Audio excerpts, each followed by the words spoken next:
So we spoke briefly on whether the media train staff adequately to prepare them for trolling. No, and I mean, this is something I've been very outspoken about as well. So there are lots of professions, one of them being journalists, but, you know, there are lots of professions we can think of where you actually have to be online and you have to have a media presence for you to do that job. So it might be that you are a sports star or a pop star or a journalist or a politician. You know, there's a million different professions where you really need a media presence and a social media presence to do that job. And often companies, so media companies, but other companies as well, they require you to be online. So, for example, the ABC has a social media policy and everybody is encouraged, especially if you are front-facing. So if you present a radio show or a TV show, you need to be online. But those social media policies are all about protecting the organisation. There's nothing in there about what happens to me when my kids are threatened. You know, so if I work for that organisation, what happens to me? So it's very interesting that it doesn't go in both directions.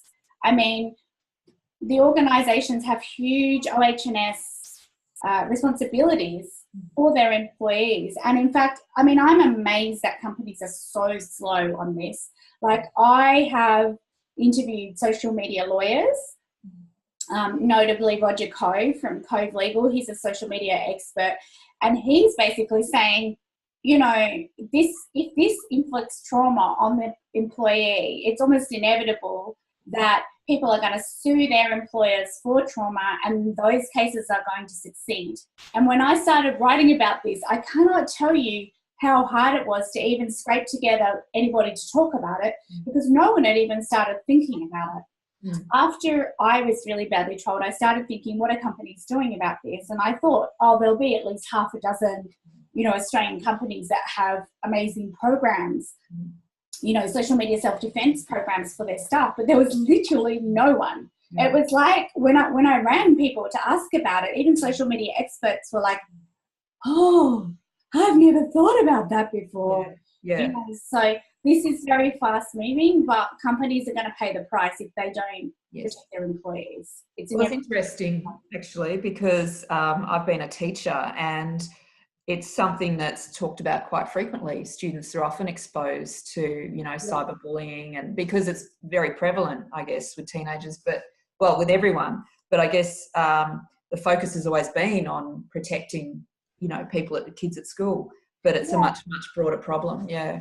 And I mean, that has baffled me too. It's like a mental blank where people think once you turn 18, you're suddenly able to deal with death threats and, you know, losing your job or, you know, these other terrible impacts. Like one woman was getting dead, she had a dead rat in her mailbox. I mean, that particular story that I did for Fairfax was unbelievable. She had her details posted on sexual services sites. She was a single mum. She had strange men turning up to her house in the middle of the night.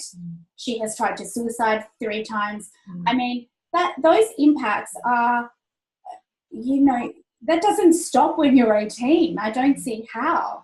It's just weird that we think, oh, we better teach our kids how to deal with it. There's a lot of reality gaps in the way that society communicates and thinks about cyber hate. We have associated trolling with Scandinavian folklore sort of way back in our subconscious. So we think of it as this little guy that hangs out under a bridge and he's not real and he doesn't really hurt anybody. He's a bit annoying, but he's fine.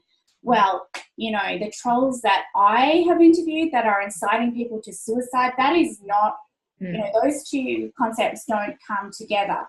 And so there's actually some academics who've been speaking out about this, and I have started to do some thinking about this too.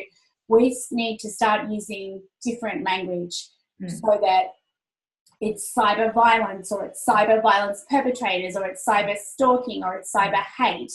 It's not necessarily trolling, because if you turn up to the police station and say I was trolled, they just think, oh, well, you know, someone's being slightly mean to you. Pull your big girl panties up and we've got better things to deal with.